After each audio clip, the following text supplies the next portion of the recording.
ಇವತ್ತಿನ ಪ್ರಮುಖ ಸುದ್ದಿಗಳನ್ನು ಒಂದೊಂದಾಗಿ ನೋಡ್ತಾ ಹೋಗೋಣ. ದೇಶದಲ್ಲಿ ಇಂದಿನಿಂದ ಹೊಸ ಆರ್ಥಿಕ ವರ್ಷ ಶುರುವಾಗಿದ್ದು ಎಲ್ಲ ದುಬಾರಿಯಾಗಿದೆ. ನೀರು, ವಿದ್ಯುತ್, ಟೋಲ್, ಔಷಧಗಳು, ಮನೆ ಬಳಕೆಯ ವಸ್ತುಗಳು ಸೇರಿದಂತೆ ಎಲ್ಲದರ ಬೆಲೆಯೂ ದುಪ್ಪಟ್ಟಾಗಿದೆ. ಈ ಬಾರಿಯ ಆರ್ಥಿಕ ಹೊರೆ ಜನಸಾಮಾನ್ಯರ ಜೇಬಿಗೆ ಮತ್ತಷ್ಟು ಕತ್ತರಿ ಬೀಳ್ತಾ ಇದೆ. ಕೇಂದ್ರ ಸರ್ಕಾರದ ಹೊಸ ಆರ್ಥಿಕ ನೀತಿಗೆ ಒಂದೆಡೆ ಅಗತ್ಯ ವಸ್ತುಗಳ ಬೆಲೆ ಏರಿಕೆ, ಇನ್ನೊಂದೆಡೆ ಸರ್ಕಾರದ ಹೊಸ ತೆರಿಗೆ ಮತ್ತು ದರ ಏರಿಕೆ ನಿಯಮಗಳು ಜನಸಾಮಾನ್ಯರನ್ನ ಹೈರಾಣಾಗಿಸಿವೆ.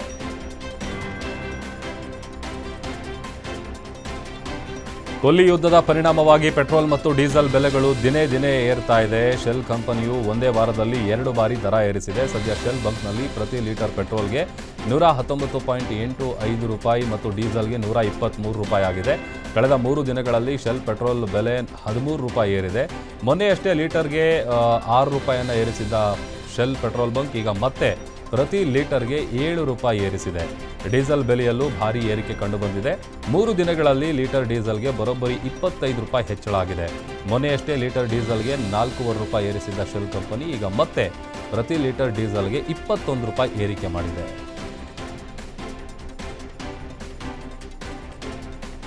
ಖಾಸಗಿ ನೌಕರರಿಗೆ ಕೇಂದ್ರ ಸರ್ಕಾರ ಗುಡ್ ನ್ಯೂಸ್ ಕೊಟ್ಟಿದೆ. ಹೌದು, ಕೇಂದ್ರ ಸರ್ಕಾರ ಈಗ ಕಾರ್ಮಿಕ ಸ್ನೇಹಿ ನಿಯಮಗಳನ್ನು ಜಾರಿಗೆ ತರಲು ಸಜ್ಜಾಗಿದೆ. ಇನ್ಮುಂದೆ ನಿಮ್ಮ ಒಟ್ಟು CTCಯಲ್ಲಿ 50% ಬೇಸಿಕ್ ಪೇ ಇರಲೇಬೇಕು ಎಂಬುದು ಕಡ್ಡಾಯವಾಗಿದೆ.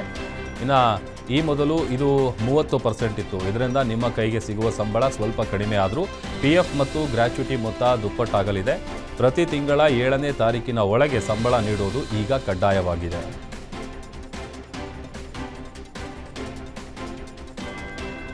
ಈ ಬಾರಿ ಪುತ್ರ ಸಮರ್ಥ ಬೈ ಎಲೆಕ್ಷನ್ ಅಭ್ಯರ್ಥಿಯಾದ ಹಿನ್ನೆಲೆ ಶ್ರೀ ವೀರಭದ್ರೇಶ್ವರ ಸ್ವಾಮಿಗೆ ಶಾಮನೂರು ಕುಟುಂಬ ವಿಶೇಷ ಪೂಜೆ ಸಲ್ಲಿಸಿದ್ದಾರೆ. ಅಗ್ನಿಕುಂಡ ಉತ್ಸವದಲ್ಲಿ ಭಾಗಿಯಾಗಿ ಸಚಿವ SS ಮಲ್ಲಿಕಾರ್ಜುನ್ ಕೆಂಡ ತುಳಿದಿದ್ದಾರೆ. ಪೂಜೆ ಬಳಿಕ ಸಚಿವ SS ಮಲ್ಲಿಕಾರ್ಜುನ್ ಪ್ರತಿಕ್ರಿಯಿಸಿದ್ದಾರೆ. ದಾವಣಗೆರೆಯಲ್ಲಿ ಮಾತನಾಡಿದ ಅವರು, ವೀರಭದ್ರೇಶ್ವರನ ಹೆಚ್ಚಿನ ಆಶೀರ್ವಾದ ಇರಲಿ ಅಂತ ಕೆಂಡ ತುಳಿದಿದ್ದೀವಿ ಅಂತ ಹೇಳಿದ್ದಾರೆ.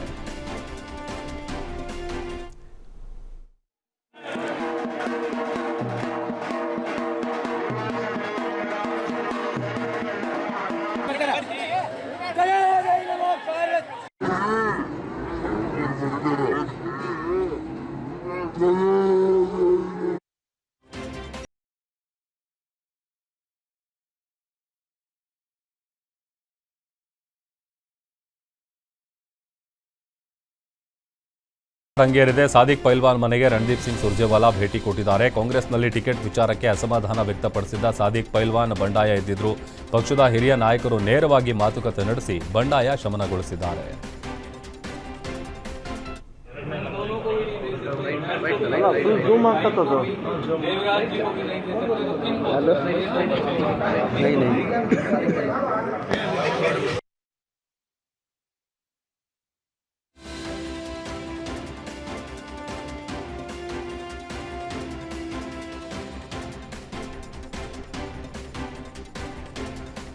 ಹೋಟೆಲ್ ಮಾಲೀಕರಿಗೆ ಮತ್ತೆ ಬೆಲೆ ಏರಿಕೆಯ ಶಾಕ್ ತಟ್ಟಿದೆ. ಕೊಲ್ಲಿ ಯುದ್ಧದ ಪರಿಣಾಮವಾಗಿ ಕಮರ್ಷಿಯಲ್ ಗ್ಯಾಸ್ ಸಿಲಿಂಡರ್ ದರ ಹೆಚ್ಚಾಗಿದೆ. ಇಂದಿನಿಂದ 19 kg ವಾಣಿಜ್ಯ ಸಿಲಿಂಡರ್ ಮೇಲೆ 195 ರೂಪಾಯಿ ಹೆಚ್ಚಳವಾಗಿದೆ. ಇದಕ್ಕೂ ಮೊದಲು ಮಾರ್ಚ್ 1ರಂದು 114 ರೂಪಾಯಿ ಹೆಚ್ಚಳ ಆಗಿತ್ತು. ಆದರೆ ಮನೆ ಬಳಕೆಯ LPG ಸಿಲಿಂಡರ್ ದರದಲ್ಲಿ ಯಾವುದೇ ಬದಲಾವಣೆ ಆಗಿಲ್ಲ ಅಂತ ಮಾಹಿತಿಗಳು ತಿಳಿಸಿವೆ. ಹೋಟೆಲ್, ರೆಸ್ಟೋರೆಂಟ್, ಟೀ ಅಂಗಡಿ ಮುಂತಾದ ವ್ಯವಹಾರಗಳಿಗೆ ಖರ್ಚು ಹೆಚ್ಚಾಗ್ತಾ ಇದ್ದು, ಇದರಿಂದ ಊಟದ ದರ ಕೂಡ ಏರಿಕೆಯಾಗುವ ಸಾಧ್ಯತೆ ಇದೆ.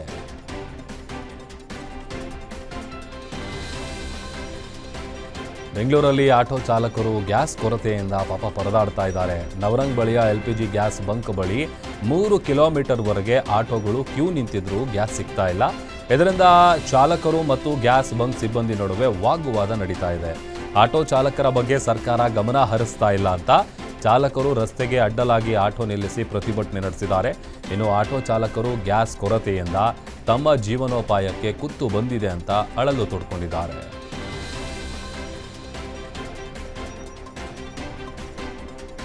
ಇನ್ನು ಕಲಬುರಗಿಯಲ್ಲೂ ಬಹುತೇಕ LPG ಆಟೋ ಗ್ಯಾಸ್ ಬಂಕ್ಗಳು ಬಂದ್ ಆಗಿದ್ದು, ಆಟೋ ಚಾಲಕರು ಗ್ಯಾಸ್ಗಾಗಿ ಪರದಾಡ್ತಾ ಇದ್ದಾರೆ.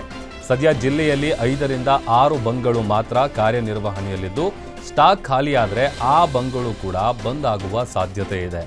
ಬಂಕ್ಗಳು ಬಂದ್ ಆಗ್ತಿರೋದ್ರಿಂದ ಆಟೋ ಚಾಲಕರಲ್ಲಿ ದಿನದಿಂದ ದಿನಕ್ಕೆ ಆತಂಕ ಹೆಚ್ಚಾಗ್ತಾ ಇದೆ.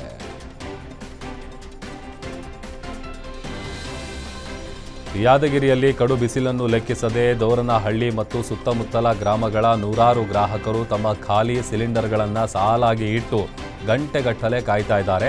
ದಿನವಿಡೀ ಕಾಯುವಿಕೆಯೇ ಬದುಕಿನ ಅನಿವಾರ್ಯತೆಯಂತಾಗಿದೆ. ಇನ್ನು ಗ್ಯಾಸ್ ಏಜೆನ್ಸಿಯು ದಿನಕ್ಕೆ ಕೇವಲ 50 ಸಿಲಿಂಡರ್ಗಳನ್ನು ಮಾತ್ರ ವಿತರಿಸ್ತಾ ಇದ್ದು ಬೇಡಿಕೆಗೆ ತಕ್ಕಂತೆ ಪೂರೈಕೆ ಇಲ್ಲದೆ ಜನರು ಇದೀಗ ಕಂಗಾಲಾಗಿದ್ದಾರೆ. ಸಾಲಿನಲ್ಲಿ ನಿಂತ ಅರ್ಧದಷ್ಟು ಜನರಿಗೂ ಗ್ಯಾಸ್ ಸಿಗ್ತಾ ಇಲ್ಲ ಅಂತ ಸಾರ್ವಜನಿಕರು ಆಕ್ರೋಶ ಹೊರಹಾಕ್ತಾ ಇದ್ದಾರೆ. ಬೆಳಗಾವಿ ಜಿಲ್ಲೆಯ ಕಿತ್ತೂರು ತಾಲೂಕಿನ ಎಂಕೆ ಹುಬ್ಬಳ್ಳಿ ಗ್ರಾಮದಲ್ಲಿ ಕಳೆದ 1 ತಿಂಗಳಿಂದ ಗ್ಯಾಸ್ ಸಿಲಿಂಡರ್ ವಿತರಣೆಯಲ್ಲಿ ಉಂಟಾಗಿರುವ ತಾರತಮ್ಯ ಮತ್ತು ಅಭಾವವನ್ನು ಖಂಡಿಸಿ ಸಾರ್ವಜನಿಕರು ನಡು ರಸ್ತೆಯಲ್ಲೇ ಪ್ರತಿಭಟನೆ ನಡೆಸ್ತಾ ಇದ್ದಾರೆ. ಕೇವಲ ಹಣ ನೀಡಿದವರಿಗೆ ಮಾತ್ರ ಸಿಲಿಂಡರ್ ನೀಡಲಾಗ್ತಾ ಇದೆ. ನಮಗೆ ಕೇಳಿದರೆ ನಾಳೆ ಬಾ ಎನ್ನುತ್ತಾ ದಿನಗಳನ್ನು ಮುಂದೂಡ್ತಾ ಇದ್ದಾರೆ ಅಂತ ಮಹಿಳೆಯರು ಗ್ಯಾಸ್ ಏಜೆನ್ಸಿಯ ವಿರುದ್ಧ ಗಂಭೀರವಾಗಿ ಆಕ್ರೋಶವನ್ನು ವ್ಯಕ್ತಪಡಿಸಿದ್ದಾರೆ.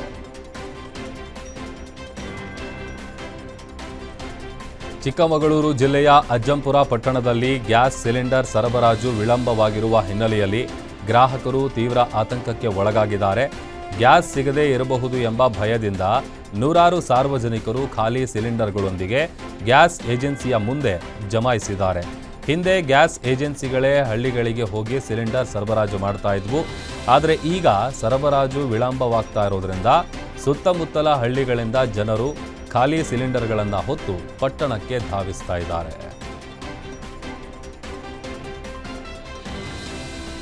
ಕೋಲಾರದ ಪ್ರಸಿದ್ಧ ಮಹಬೂಬ್ ಪೆಟ್ರೋಲ್ ಬಂಕ್ನಲ್ಲಿ ನೋ ಸ್ಟಾಕ್ ಬೋರ್ಡ್ ಹಾಕಲಾಗಿದ್ದು ಚಾಲಕರು ನಿರಾಶೆಯಿಂದ ಹಿಂದಿರುಗ್ತಾ ಇದ್ದಾರೆ. 2-3 ದಿನಕ್ಕೊಮ್ಮೆ ಬರ್ತಿರುವ 1 ಲೋಡ್ ಗ್ಯಾಸ್ ಕೇವಲ ಅರ್ಧ ದಿನಕ್ಕೆ ಖಾಲಿ ಆಗ್ತಾ ಇದೆ. ಗ್ಯಾಸ್ ಬರಬಹುದು ಎಂಬ ಆಸೆಯಿಂದ ಚಾಲಕರು ಬೆಳಿಗ್ಗೆಯಿಂದ ಸಂಜೆವರೆಗೆ ಸಾಲಿನಲ್ಲಿ ನಿಲ್ತಾ ಇದ್ದಾರೆ. ಇನ್ನು ಒಂದೇ ವಾರದಲ್ಲಿ ಆಟೋ ಗ್ಯಾಸ್ ದರ ಬರೋಬ್ಬರಿ 20 ರೂಪಾಯಿನಷ್ಟು ಏರಿಕೆಯಾಗಿದೆ. ಕಳೆದ ವಾರ ಕೆಜಿಗೆ 60 ರೂಪಾಯಿ ಇದ್ದ ದರ ಈಗ 79.78 ರೂಪಾಯಿಗೆ ತಲುಪಿದೆ. ಹಣ ನೀಡಲು ಸಿದ್ಧವಿದ್ರೂ ಕೂಡ ಗ್ಯಾಸ್ ಸಿಗ್ತಾ ಇಲ್ಲ ಅಂತ ಚಾಲಕರು ಅಳಲು ತೋಡ್ಕೊಂಡಿದ್ದಾರೆ.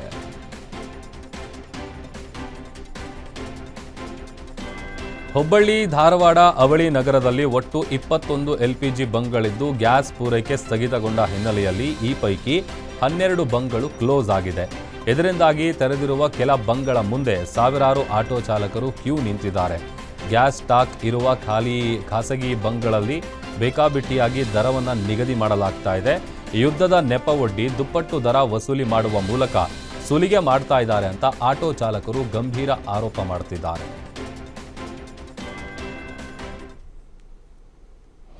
ಅದಕ್ಕೆ ಸಂಬಂಧಪಟ್ಟಂತೆ ಅರೌಂಡ್ 14 ಆಟೋ ಗ್ಯಾಸ್ ಡೀಲರ್ಸ್ ಇದ್ದಾರೆ.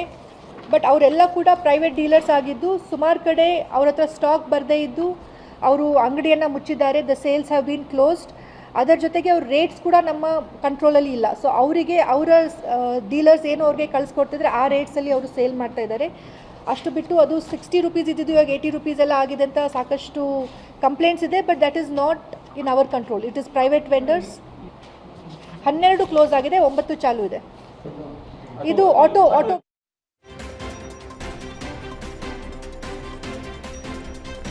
ಸಾವಿರಾರು ವರ್ಷಗಳ ಇತಿಹಾಸವಿರುವ ಹಾಗೂ ಸಾಮಾಜಿಕ ಸಾಮರಸ್ಯಕ್ಕೆ ಸಾಕ್ಷಿಯಾಗಿರುವ ಮೇಲುಕೋಟೆಯ ಪ್ರಸಿದ್ಧ ಬಂಗಾರದ ಪಲ್ಲಕ್ಕಿ ಉತ್ಸವಕ್ಕೆ ದೇವಸ್ಥಾನದ ಆಡಳಿತ ಮಂಡಳಿ ನಿರ್ಲಕ್ಷ್ಯ ತೋರ್ತಾ ಇದೆ ಎಂಬ ಗಂಭೀರ ಆರೋಪ ಕೇಳಿಬಂದಿದೆ. ಇದರಿಂದಾಗಿ ಮೈಸೂರಿನ ಅಶೋಕಪುರಂ ನಿವಾಸಿಗಳು ಹಾಗೂ ದಲಿತ ಸಮುದಾಯದ ಮುಖಂಡರು ತೀವ್ರ ಬೇಸರ ವ್ಯಕ್ತಪಡಿಸಿದ್ದಾರೆ. ಜಾತಿ ಭೇದವಿಲ್ಲದೆ ಎಲ್ಲರೂ ದೇವರ ಸೇವೆಯಲ್ಲಿ ತೊಡಗಿಸಿಕೊಳ್ಳಬೇಕೆಂಬ ಆಶಯದೊಂದಿಗೆ ಶ್ರೀರಾಮಾನುಜಾಚಾರ್ಯರು ಈ ಉತ್ಸವವನ್ನು ಆರಂಭಿಸಿದ್ರು. ಈ ಪಲ್ಲಕ್ಕಿ ಉತ್ಸವವು ಸಮಾಜದ ವಿವಿಧ ವರ್ಗಗಳ ನಡುವೆ ಐಕ್ಯತೆ ಮೂಡಿಸುವ ಕೊಂಡಿಯಾಗಿದೆ. ನೂರಾರು ವರ್ಷ ಇತಿಹಾಸ ಇರ್ತಕ್ಕಂಥ ಮಂಡ್ಯ ಜಿಲ್ಲೆಯ ಪಾಂಡವಪುರ ತಾಲೂಕಿನ ಮೇಲ್ಕೋಟೆಯಲ್ಲಿ ನಮ್ಮ ಸಮುದಾಯದ ವತಿಯಿಂದ ಪ್ರತಿ ವರ್ಷದಂತೆ ಈ ವರ್ಷವೂ ಕೂಡ ವಿಶೇಷವಾಗಿ ಪಲ್ಲಕ್ಕಿ ಉತ್ಸವ ನಿರಂತರವಾಗಿ ಸಾಗ್ತಾ ಬರ್ತಾ ಇದೆ. ಕಳೆದ ವರ್ಷ ಮತ್ತು ಈ ವರ್ಷ ಬಹಳ ತುಂಬಾ ನೆಗ್ಲಿಜೆನ್ಸಿ ಮಾಡ್ತಾ ಇದ್ದಾರೆ. ಅಧಿಕಾರಿಗಳು ಸರಿಯಾಗಿ 15 ದಿನಗಳ ಹಿಂದೆ ಅಧಿಕಾರಿಗಳಿಗೆ ಆಡಳಿತ ಮಂಡಳಿಗೆ ಪತ್ರವನ್ನು ಕೊಟ್ಟು ನಮಗೆ ಇಲ್ಲಿನ ಆಹ್ವಾನ ಪತ್ರಿಕೆಯನ್ನು ಕೊಡಿ ಅಂತ ಕೇಳಿದ್ರು. ನಮ್ಗೆ ಯಾವುದೇ ಆಹ್ವಾನ ಪತ್ರಿಕೆಯನ್ನು ನಮ್ಮ ಸಂಸ್ಥೆ ತಲುಪಿಸಿಲ್ಲ. ಆದ್ರೆ ರಾಮಾನುಜರ ಕಾಲದಿಂದ ನಮ್ಮ ಪೂರ್ವಿಕರು ನೂರಾರು ವರ್ಷಗಳಿಂದ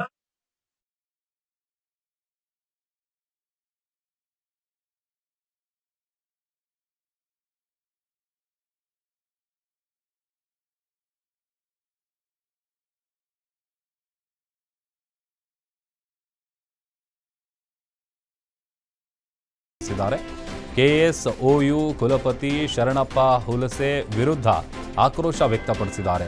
ಮಾರ್ಚ್ 26ರಿಂದ 28ರವರೆಗೆ ನಡೆದಿದ್ದ ಆರ್ಎಸ್ಎಸ್ನ ಏಕಾತ್ಮ ಮಾನವ್ ದರ್ಶನ್ ಹೆಸರಿನ ಅಂತಾರಾಷ್ಟ್ರೀಯ ವಿಚಾರಣಾ ಸಂಕಿರಣದಲ್ಲಿ ರಾಜ್ಯಪಾಲ ಥಾವರ್ ಚಂದ್ ಗೆಹ್ಲೋಟ್, ಆರ್ಎಸ್ಎಸ್ ಮುಖಂಡ ಬಿಎಲ್ ಸಂತೋಷ್ ಭಾಗಿಯಾಗಿದ್ದರು.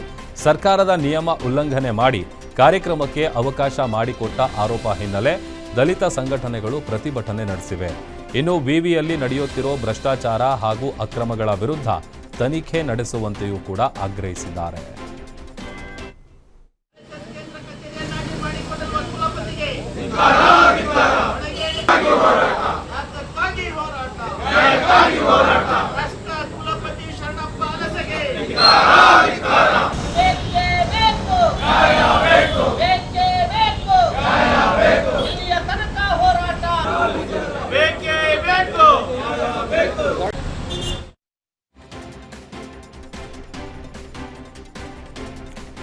ಹಾಸನ ಜಿಲ್ಲಾ ಕೇಂದ್ರದ ಆಕಾಶವಾಣಿ ಹಿಂಭಾಗದಲ್ಲಿರುವ ಬಿಸಿಎಂ ಹಾಸ್ಟೆಲ್ನಲ್ಲಿ ವಾರ್ಡನ್ ಒಬ್ಬರ ಕ್ರೂರ ನಡೆ ಬೆಳಕಿಗೆ ಬಂದಿದೆ. ವಿದ್ಯಾರ್ಥಿಯೊಬ್ಬನಿಗೆ ಸತತ 4 ದಿನಗಳ ಕಾಟ, ಊಟ ನೀಡದೆ ಸತಾಯಿಸಿದ್ದಾರೆ. ನನಗೆ ಕಳೆದ 4 ದಿನಗಳಿಂದ ಊಟ ನೀಡಿಲ್ಲ ಅಂತ ಕಣ್ಣೀರು ಹಾಕಿದ್ದಾನೆ. ವಿದ್ಯಾರ್ಥಿಯ ಈ ಸ್ಥಿತಿಯನ್ನ ಕಂಡ ಸಹಪಾಠಿಗಳು ವಾರ್ಡನ್ ವಿರುದ್ಧ ತೀವ್ರ ಆಕ್ರೋಶ ವ್ಯಕ್ತಪಡಿಸಿದ್ದಾರೆ. ಇನ್ನು ವಾರ್ಡನ್ನ ಈ ಅಮಾನವೀಯ ನಡೆಯನ್ನ ಖಂಡಿಸಿ ವಿದ್ಯಾರ್ಥಿಗಳು ಪ್ರತಿಭಟನೆ ನಡೆಸಿದ್ದಾರೆ. ನಮಗೆ ನ್ಯಾಯ ಸಿಗುವವರೆಗೂ ಮತ್ತು ವಾರ್ಡನ್ ವಿರುದ್ಧ ಕ್ರಮ ಕೈಗೊಳ್ಳುವವರೆಗೂ ಪ್ರತಿಭಟನೆ ಕೈ ಬಿಡೋದಿಲ್ಲ ಅಂತ ಪಟ್ಟು ಹಿಡಿದಿದ್ದಾರೆ.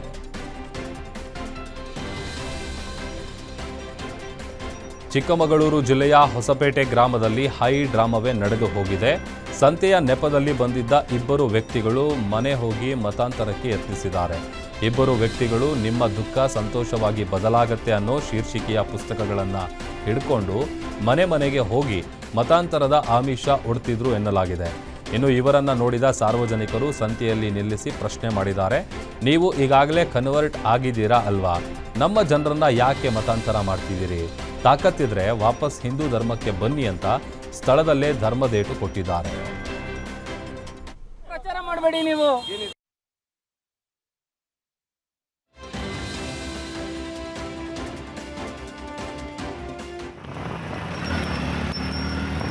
ಏನ್ ತಪ್ಪಾಗದು? ಏನ್ ತಪ್ಪಾಗದು? ಸೇರಿ ಅಣ್ಣ ಅಣ್ಣ ಅಣ್ಣ ಬೇಡ ಬೇಡ ಬೇಡ ಹೊಡಿಬೇಡಿ ಹೊಡಿಬೇಡಿ ಬೇಡ ಹಾಕೋಚೆ ಅಲ್ಲಲ್ಲ. ನೀವು ಮಾಡಿದಕ್ಕೆ ನಮ್ದೇನು ಅಭ್ಯಂತರ ಇಲ್ಲ. ನೀವು ಯಾಕೆ ಕೊಡ್ಕೊ ಬಂದ್ರಿ ಅಂತ ಕೇಳ್ತಾ ಇದ್ದೀನಿ. ಕೊಟ್ಟಿದ್ದು ಸರಿನಾ? ಕೊಟ್ಟಿದ್ದು ಸರಿನಾ? ಸರಿ ಆಯ್ತು, ಅದು ಬೇಡ ಬೇಡ ಬೇಡ ನೀವೀಗ ಕನ್ವರ್ಟ್ ಅಲ್ವಾ?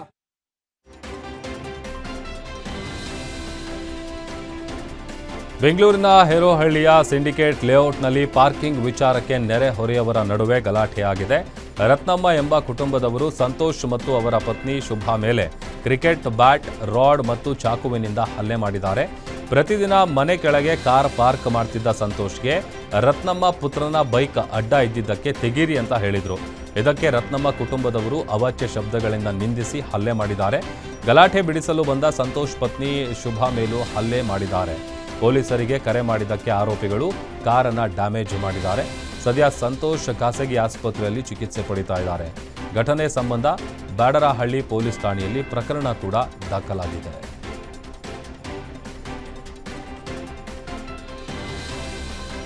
ನೆಲಮಂಗಲ ತಾಲೂಕಿನ ಬೆಣ್ಣೆಗೆರೆ ಗ್ರಾಮದಲ್ಲಿ ಹಾಲಿನ ಬಿಲ್ ಪಾವತಿ ವಿಚಾರದಲ್ಲಿ ರೈತರು ಗಲಾಟೆ ಮಾಡಿದ್ದಾರೆ. ಹಾಲು ಉತ್ಪಾದಕರ ಮಹಿಳಾ ಸಹಕಾರಿ ಸಂಘದ ವಿರುದ್ಧ ಕಿಡಿಕಾರಿದ್ದಾರೆ. ರೈತರ ಪಾಲಿನ ಹಣವನ್ನು ವಿವಿಧ ಕಾಮಗಾರಿಗಳಿಗೆ ಬಳಕೆ ಮಾಡಲಾಗಿದೆ ಅಂತ ಆರೋಪಿಸಿದ್ದಾರೆ. ಕಾರ್ಯದರ್ಶಿ ಉಮಾದೇವಿ ಮತ್ತು ಅಧ್ಯಕ್ಷೆ ಪ್ರೇಮಲತಾ ವಿರುದ್ಧ ಆಕ್ರೋಶ ವ್ಯಕ್ತಪಡಿಸಿದ್ದಾರೆ. ಡೈರಿ ಸಂಘದಿಂದ ಕಾಮಗಾರಿ ಬಿಲ್ ಬಂದಾಗ ರೈತರಿಗೆ ಹಣ ಕೊಡ್ತೀವಿ, ಅಲ್ಲಿಯವರೆಗೆ ಕಾಯಬೇಕು ಅಂತ ಅಧ್ಯಕ್ಷೆ ಪ್ರೇಮಲತಾ ಹೇಳಿದ್ದಾರೆ. ಆದರೆ ಅಧಿಕಾರ ಇಲ್ಲದಿದ್ರೂ ಹಣ ಡ್ರಾ ಮಾಡಿದ್ದು ಯಾಕೆ ಅಂತ ರೈತರು ಪ್ರಶ್ನೆ ಮಾಡಿದ್ದಾರೆ. ಬಳಿಕ ಸಂಘದ ಪದಾಧಿಕಾರಿಗಳು ಮತ್ತು ರೈತರು ಕೈ ಮಿಲಾಯಿಸಿಕೊಂಡಿದ್ದಾರೆ. ಪರಿಸ್ಥಿತಿ ತೀವ್ರವಾಗ್ತಿದ್ದಂತೆ ದಾಬಸ್ಪೇಟೆ ಪೊಲೀಸರು ಮಧ್ಯಪ್ರವೇಶಿಸಿ ಪರಿಸ್ಥಿತಿಯನ್ನ ನಿಯಂತ್ರಣಕ್ಕೆ ತಂದಿದ್ದಾರೆ.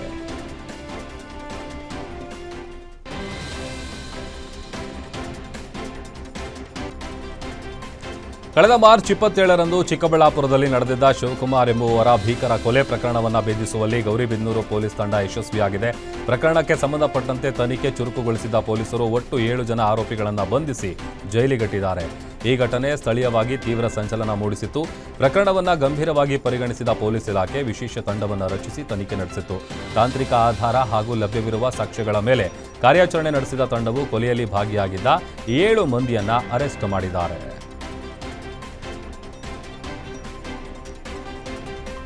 ಖಾಸಗಿ ಬಸ್ ಮತ್ತು ಬೈಕ್ ನಡುವೆ ಡಿಕ್ಕಿಯಾಗಿ ಬೈಕ್ ಸವಾರ ಸ್ಥಳದಲ್ಲೇ ಸಾವನ್ನಪ್ಪಿದ್ದಾನೆ. ಚಿಂತಾಮಣಿ ಗ್ರಾಮಾಂತರ ಠಾಣೆಯ ಜೀಪ್ ಚಾಲಕನಾಗಿದ್ದ ಶ್ರೀನಿವಾಸ್ ಮೃತ ದುರ್ದೈವಿ ಅಂತ ಗೊತ್ತಾಗಿದೆ. ಎಂದಿನಂತೆ ಕೆಲಸಕ್ಕಾಗಿ ಠಾಣೆಗೆ ತೆರಳುತ್ತಿದ್ದ ಶ್ರೀನಿವಾಸ್ ಚಿಂತಾಮಣಿ ಚಿಕ್ಕಬಳ್ಳಾಪುರ ರಸ್ತೆಯಲ್ಲಿ ಅಪಘಾತಕ್ಕೀಡಾಗಿದ್ದಾರೆ. ಶಿವಶಂಕರ್ ಟ್ರಾವೆಲ್ಸ್ಗೆ ಸೇರಿದ ಖಾಸಗಿ ಬಸ್ ಅಪಘಾತ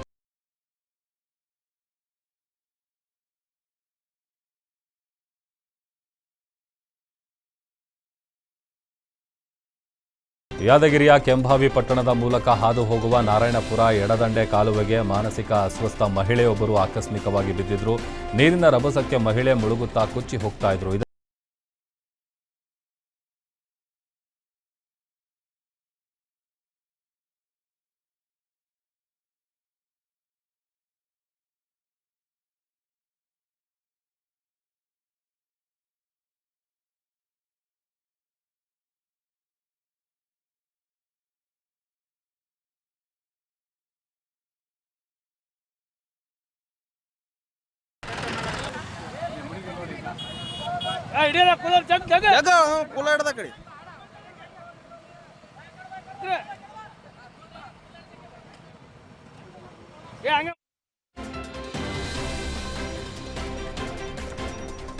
ಕೇರಳ ಲಾಟರಿ ಹೆಸರಲ್ಲಿ ಬೆಂಗಳೂರಿನ ಪ್ಲಂಬಿಂಗ್ ಕೆಲಸಗಾರ ಅಂಬಾದಾಸ್ಗೆ ಸೈಬರ್ ಕಳ್ಳರು 20,000 ರೂಪಾಯಿ ವಂಚನೆ ಮಾಡಿದ್ದಾರೆ. ಇನ್ಸ್ಟಾಗ್ರಾಂನಲ್ಲಿ ಬಂದ ಜಾಹೀರಾತಿನ ಮೇಲೆ ಕ್ಲಿಕ್ ಮಾಡಿದ ಅಂಬಾದಾಸ್ಗೆ ವಾಟ್ಸ್ಆಪ್ ಮೂಲಕ ಸಂದೇಶ ಬಂದಿದ್ದು ಅವರು ಕೇರಳ ಲಾಟರಿಯಲ್ಲಿ 8 ಲಕ್ಷ ರೂಪಾಯಿ ಬಹುಮಾನ ಗೆದ್ದಿದ್ದಾರೆ ಅಂತ ತಿಳಿಸಲಾಗಿತ್ತು.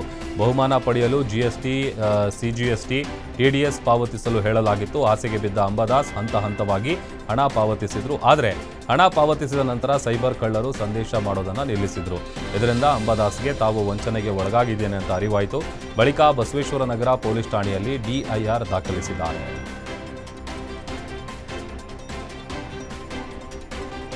ಕಲಬುರಗಿಯ ಕುವೆಂಪು ನಗರದಲ್ಲಿರುವ ಮಹಾಲಕ್ಷ್ಮಿ ದೇವಸ್ಥಾನಕ್ಕೆ ನುಗ್ಗಿ ಕಳ್ಳ ಚಿನ್ನಾಭರಣ ಕದ್ದಿದ್ದಾನೆ. ಕಳ್ಳತನದ ವಿಡಿಯೋ ದೇವಸ್ಥಾನದ ಸಿಸಿ ಕ್ಯಾಮೆರಾದಲ್ಲಿ ಸೆರೆ ಹಿಡಿಯಲಾಗಿದೆ. ರಾಡಿನಿಂದ ದೇವಸ್ಥಾನದ ಬೀಗ ಮುರಿದು ಒಳನುಗ್ಗಿರೋ ಖದೀಮ 9 ಗ್ರಾಂ ಚಿನ್ನದ ತಾಳಿ, 100 ಗ್ರಾಂ ಬೆಳ್ಳಿ ಮುಖವಾಡ ಕದ್ದು ಎಸ್ಕೇಪ್ ಆಗಿದ್ದಾನೆ. ಘಟನೆ ಸಂಬಂಧ ಸ್ಟೇಷನ್ ಬಜಾರ್ ಪೊಲೀಸ್ ಠಾಣೆಯಲ್ಲಿ ಪ್ರಕರಣ ದಾಖಲಾಗಿದೆ.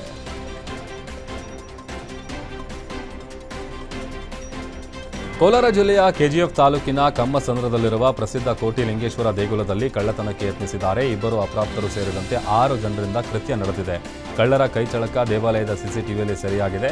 ದೇವಾಲಯದ ಹುಂಡಿ ಸೇರಿದಂತೆ ನಾಣ್ಯ ದೋಚುವ ಯತ್ನ ವಿಫಲವಾಗಿದೆ. ಕಮ್ಮಸಂದ್ರದ 4 ಜನ ಯುವಕರು ಹಾಗೂ 2 ಅಪ್ರಾಪ್ತರಿಂದ ಕೃತ್ಯ ನಡೆದಿದೆ. ಘಟನೆ ತಡವಾಗಿ ಬೆಳಕಿಗೆ ಬಂದಿದ್ದು ಪದೇ ಕಳ್ಳತನಕ್ಕೆ ಯತ್ನಿಸಿದ್ದಾರೆ. ಇನ್ನು ಸಿಬ್ಬಂದಿಗಳೇ ಖುದ್ದು ಕಳ್ಳರನ್ನ ಹಿಡಿದು ಪೊಲೀಸರಿಗೆ ಒಪ್ಪಿಸಿದ್ದಾರೆ. 4 ಜನರನ್ನ ವಶಕ್ಕೆ ಪಡೆದು ಪೊಲೀಸರು ವಿಚಾರಣೆ ನಡೆಸ್ತಾ ಇದ್ದಾರೆ. ಬೆಂಗಳೂರಿನ ವೈಟ್ಫೀಲ್ಡ್ನಲ್ಲಿ ಮದುವೆಗೆ ನಿರಾಕರಿಸಿದ ಪ್ರಿಯಕರ ಆತ್ಮಹತ್ಯೆ ಮಾಡಿಕೊಳ್ಳೋದಾಗಿ ಕರೆ ಮಾಡಿದ ಪ್ರೇಯಸಿಯನ್ನ ಪೊಲೀಸರು ರಕ್ಷಿಸಿದ್ದಾರೆ. ಪ್ರಿಯಕರನಿಗೆ ಕರೆ ಮಾಡಿ ಆತ್ಮಹತ್ಯೆಗೆ ಯತ್ನಿಸಿದ್ದ ಯುವತಿಯನ್ನ ಪೊಲೀಸ್ ಹೆಡ್ ಕಾನ್ಸ್ಟೇಬಲ್ ಬಂಗಾರಪ್ಪ ಮನವೊಲಿಸಿ ರಕ್ಷಿಸಿದ್ದಾರೆ. ಪ್ರಿಯಕರನಿಂದ 112ಗೆ ಕರೆ ಬಂದ ನಂತರ ವೈಟ್ಫೀಲ್ಡ್ ಪೊಲೀಸರು ಕೂಡಲೇ ಕಾರ್ಯಾಚರಣೆಗಿಳಿದು ಪ್ರಿಯಕರ ನೀಡಿದ ವಿಳಾಸಕ್ಕೆ ತೆರಳಿ ಪರಿಶೀಲನೆ ನಡೆಸಿದರು. ಇಮ್ಮಡಿಹಳ್ಳಿಯ ಟೆಕ್ನೋ ಸ್ಕೂಲ್ ಸಮೀಪದ ಮನೆಯಲ್ಲಿ ಆತ್ಮಹತ್ಯೆಗೆ ಯತ್ನಿಸ್ತಾ ಇದ್ದ ಯುವತಿಯನ್ನ ಕಂಡು ಮನವೊಲಿಸಿ ರಕ್ಷಿಸಿದ್ದಾರೆ.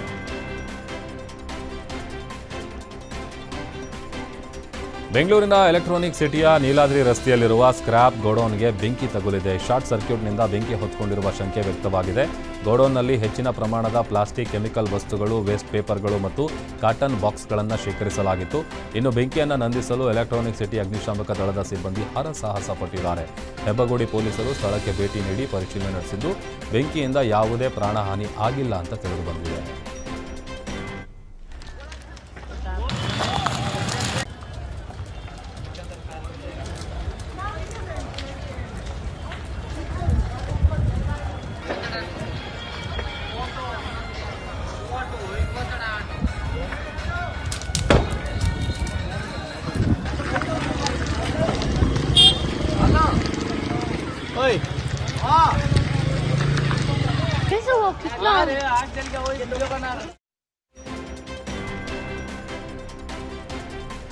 ಬೀದರ್ ಜಿಲ್ಲೆ ಔರಾ ತಾಲೂಕಿನ ಬೋರಾಳ ಗ್ರಾಮದಲ್ಲಿ ಕುರಿ ಶೆಡ್ಗೆ ಆಕಸ್ಮಿಕ ಬೆಂಕಿ ಹೊತ್ಕೊಂಡಿರುವಂತಹ ಘಟನೆ ನಡೆದಿದೆ. 45ಕ್ಕೂ ಅಧಿಕ ಕುರಿಗಳು ಮತ್ತು ಓರ್ವ ಪುರುಷ ಸುಟ್ಟು ಕರಕಲಾಗಿದ್ದಾರೆ. ಶಂಕರ್ ಮೇತ್ರೆ ಮೃತಪಟ್ಟ ದುರ್ದೈವಿ ಅಂತ ಗೊತ್ತಾಗಿದೆ. ನಿನ್ನೆ ತಡರಾತ್ರಿ ಆಕಸ್ಮಿಕವಾಗಿ ಹತ್ತಿಕೊಂಡಿದ್ದ ಬೆಂಕಿ ಅನಾಹುತಕ್ಕೆ ಕಾರಣ ಆಗಿದೆ. ಘಟನೆ ಔರಾದ ಪೊಲೀಸ್ ಠಾಣಾ ವ್ಯಾಪ್ತಿಯಲ್ಲಿ ನಡೆದಿದೆ.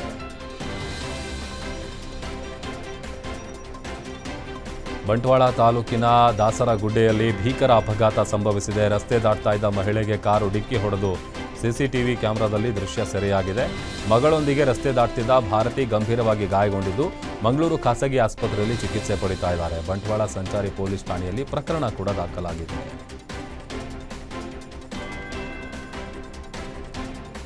ಬೇಸಿಗೆ ಹಿನ್ನೆಲೆ ಇಂದಿನಿಂದ ಕಚೇರಿ ಸಮಯ ಬದಲಾವಣೆ ಆಗಿದೆ. ಏಪ್ರಿಲ್ನಿಂದ ಮೇ ತಿಂಗಳವರೆಗೆ ಕಚೇರಿ ವೇಳೆ ಬದಲಾವಣೆ ಆಗಿದ್ದು ಬೆಳಗ್ಗೆ 8 ಗಂಟೆಯಿಂದ ಮಧ್ಯಾಹ್ನ 1:30ರವರೆಗೆ ಕಚೇರಿ ವೇಳೆ ಇರಲಿದೆ.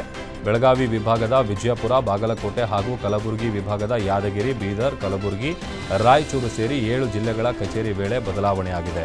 ಕಚೇರಿ ವೇಳೆ ಬದಲಾವಣೆ ಆಗಿದ್ರೂ ಕೆಲ ಕಚೇರಿಗಳಲ್ಲಿ ಅಧಿಕಾರಿಗಳು ಮತ್ತು ಸಿಬ್ಬಂದಿ ವರ್ಗದವರು ಇಲ್ಲದೆ ಕಚೇರಿ ಖಾಲಿಯಾಗಿದೆ. ಸಮಾಜ ಕಲ್ಯಾಣ ಇಲಾಖೆ ಅಧಿಕಾರಿ, ಆಹಾರ ಸುರಕ್ಷತೆ ಅಧಿಕಾರಿ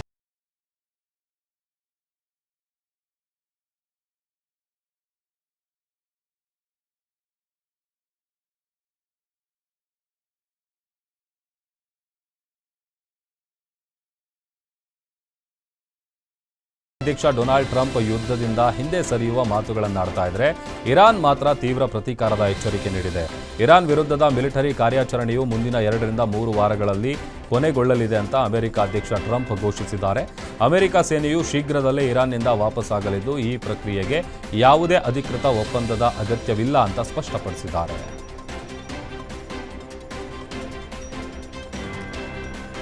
ಇರಾನ್ ವಿರುದ್ಧದ ಸಂಘರ್ಷಕ್ಕೆ ತೆರೆಬೀಳುವ ಕಾಲ ಹತ್ತಿರ ಬಂದಂತಿದೆ. ಡೊನಾಲ್ಡ್ ಟ್ರಂಪ್ ಯುದ್ಧ ನಿಲ್ಲಿಸುವ ಕುರಿತು ಮಹತ್ವದ ಘೋಷಣೆ ಮಾಡಲು ಸಜ್ಜಾಗಿದ್ದು ನಾಳೆ ಬೆಳಗ್ಗೆ 6:30ಕ್ಕೆ ಅಮೆರಿಕ ಅಧ್ಯಕ್ಷ ಡೊನಾಲ್ಡ್ ಟ್ರಂಪ್ ಭಾಷಣ ಫಿಕ್ಸ್ ಆಗಿದೆ. ಮುಂದಿನ 2 ರಿಂದ 3 ವಾರಗಳಲ್ಲಿ ಯುದ್ಧ ಅಂತ್ಯಗೊಳಿಸುವುದಾಗಿ ಟ್ರಂಪ್ ಈಗಾಗಲೇ ಸೂಚನೆ ಕೊಟ್ಟಿದ್ದಾರೆ. ನಾಳೆಯ ಭಾಷಣದಲ್ಲಿ ಯುದ್ಧ ವಿರಾಮದ ಕುರಿತು ಅಧಿಕೃತ ಘೋಷಣೆ ಹೊರಬೀಳುವ ಸಾಧ್ಯತೆ ಇದೆ. ಕಳೆದ 1 ತಿಂಗಳಲ್ಲಿ 10,000ಕ್ಕೂ ಹೆಚ್ಚು ಅಂಕಗಳ ಕುಸಿತ ಕಂಡಿದ್ದ ಸೆನ್ಸೆಕ್ಸ್ ಈಗ ಯುದ್ಧ ನಿಲ್ಲುವ ಭರವಸೆಯಿಂದ ಪುಟಿದೆದ್ದಿದೆ. ಇಂದು ದಿನದ ಆರಂಭದಲ್ಲೇ ಮುಂಬೈ ಷೇರು ಮಾರುಕಟ್ಟೆ 1,600 ಅಂಕಗಳ ಬೃಹತ್ ಏರಿಕೆ ಕಂಡ್ರೆ ನಿಫ್ಟಿ ಕೂಡ 500 ಅಂಕಗಳ ಏರಿಕೆ ದಾಖಲಿಸಿದೆ.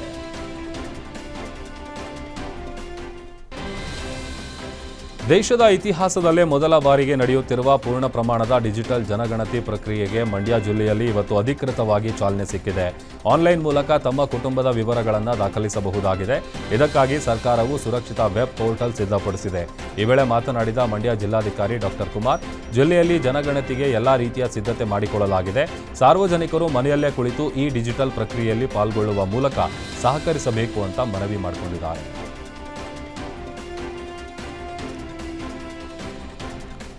ಇಂದು ಬೆಂಗಳೂರು ಐತಿಹಾಸಿಕ ಕರಗ ಮಹೋತ್ಸವ ಜರುಗಲಿದೆ. ಈ ಬಾರಿಯೂ ಕೂಡ ಅರ್ಚಕ ಜ್ಞಾನೇಂದ್ರ ಕರಗ ಹೊರಲಿದ್ದಾರೆ. ಹೂವಿನ ಕರಗ ಉತ್ಸವದಲ್ಲಿ ಸಿಎಂ, ಡಿಸಿಎಂ ಸೇರಿದಂತೆ ಸಚಿವರು, ಶಾಸಕರು ಭಾಗವಹಿಸಲಿದ್ದಾರೆ. ಧರ್ಮರಾಯ ಸ್ವಾಮಿ ದೇವಸ್ಥಾನದಿಂದ ಮಧ್ಯರಾತ್ರಿ 12:30ಕ್ಕೆ ಹೊರಡುವ ಹೂವಿನ ಕರಗ ನಗರದ ಪ್ರಮುಖ ಕೇಂದ್ರ ಭಾಗಗಳಲ್ಲಿ ಸಂಚರಿಸಲಿದೆ. ಮುಂಜಾಗ್ರತಾ ಕ್ರಮವಾಗಿ ರಾತ್ರಿ 9 ರಿಂದ ಬೆಳಗ್ಗೆ 7ರವರೆಗೆ ಕರಗ ಉತ್ಸವ ನಡೆಯುವ ಕೆಲ ರಸ್ತೆಗಳಲ್ಲಿ ವಾಹನ ಸಂಚಾರದಲ್ಲಿ ಬದಲಾವಣೆ ಮಾಡಲಾಗಿದೆ. ಮಾರ್ಕೆಟ್ ಸರ್ಕಲ್ನಿಂದ ಅವೆನ್ಯೂ ಸರ್ಕಲ್ ಹಾಗೂ ಮೈಸೂರು ಬಂಕ್ ಸರ್ಕಲ್ವರೆಗೂ ರಸ್ತೆ ಬಂದ್ ಮಾಡಲಾಗಿರುತ್ತೆ. ಇನ್ನು ಐತಿಹಾಸಿಕ ಶಕ್ತೋತ್ಸವ ಕಣ್ತುಂಬಿಕೊಳ್ಳುವುದಕ್ಕೆ ಭಕ್ತಗಣ ಕಾತರದಿಂದ ಕಾಯ್ತಾ ಇದೆ.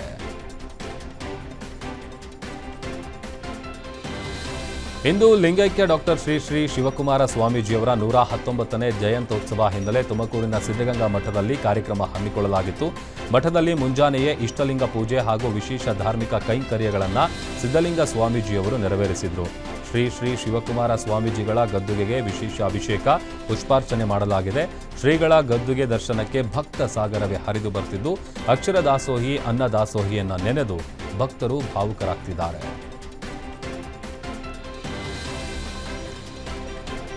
ಶಿವಕುಮಾರ ಸ್ವಾಮೀಜಿಗಳ 119ನೇ ಜನ್ಮ ಜಯಂತಿ ಹಿನ್ನೆಲೆ ಪ್ರಧಾನಿ ನರೇಂದ್ರ ಮೋದಿ ಟ್ವೀಟ್ ಮಾಡಿದ್ದಾರೆ. ಡಾಕ್ಟರ್ ಶ್ರೀ ಶ್ರೀ ಶ್ರೀ ಶಿವಕುಮಾರ ಸ್ವಾಮೀಜಿಗಳಿಗೆ ಗೌರವಪೂರ್ಣ ನಮನಗಳು ಅಂತ ಟ್ವೀಟ್ ಮಾಡಿದ್ದಾರೆ. ಶಿಕ್ಷಣ, ಸಮಾಜ ಕಲ್ಯಾಣ, ಆಧ್ಯಾತ್ಮಿಕ ಕ್ಷೇತ್ರಗಳಲ್ಲಿ ಅವರ ಕೊಡುಗೆ ಅಪ್ರತಿಮವಾಗಿದೆ. ಇತರರ ಏಳಿಗೆಗಾಗಿ ಜೀವನವನ್ನ ಮುಡಿಪಾಗಿಟ್ಟವರು ಅಂತ ಶ್ರೀಗಳು ನೀಡಿರುವ ಕೊಡುಗೆಗಳ ಬಗ್ಗೆ ಮೋದಿ ಟ್ವೀಟ್ ಮೂಲಕ ಸ್ಮರಿಸಿದ್ದಾರೆ.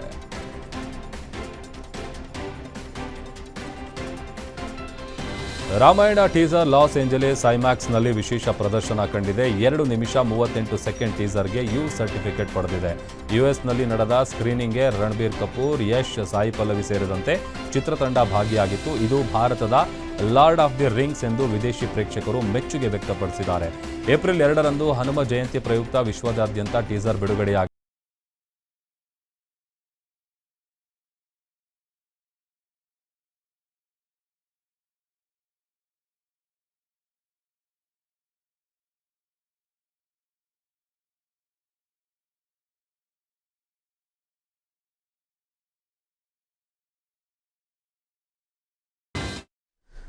ಇದಿಷ್ಟು ಇವರೆಗಿನ ಪ್ರಮುಖ ಅಪ್ಡೇಟ್ಸ್. ನೋಡ್ತಾರೆ ಗ್ಯಾರಂಟಿ ನ್ಯೂಸ್. ಸುದ್ದಿ ಖಚಿತ, ನ್ಯಾಯ ನಿಶ್ಚಿತ.